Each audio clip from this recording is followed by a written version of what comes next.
Why did Caravaggio's biggest risk change art forever? In the past, Caravaggio accepted a commission that could have destroyed his career. If you've already seen my short version of this story, you already know that he refused to paint what everybody else expected from him. But here's what almost nobody talks about. Why was this decision so risky in the first place? To understand that, we have to go back to Rome in the 1600s. At the time, Caravaggio was not the legend that we know today. He had talent, but this was his first public commission.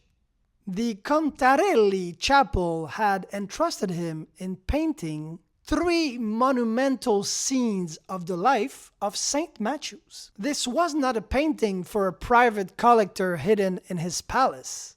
It would be displayed publicly in one of Rome's churches. If he failed, everyone would know.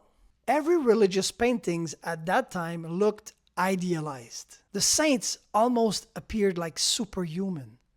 Perfect skin, perfect clothing, perfect expressions.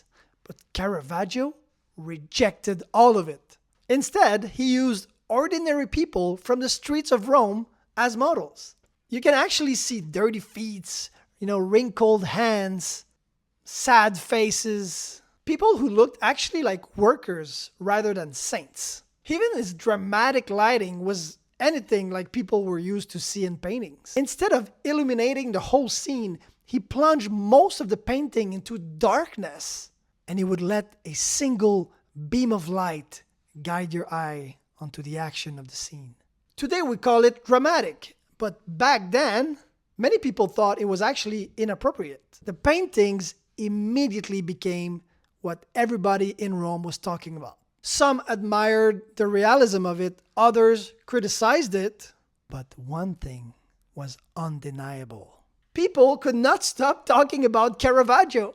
That single commission led to more and more and more commissions, more patrons, more collectors. And within almost just a few years, artists across Europe began to imitate his style. His willingness to trust his own vision did not change just his own career. It changed the direction of Baroque paintings. There's an important lesson here for artists today. Caravaggio did not try to be different just for the sake of being different. He was not chasing controversy. He simply believed that ordinary people could communicate sacred stories more honestly than idealized figures could ever do. His boldness came from conviction, not rebellion.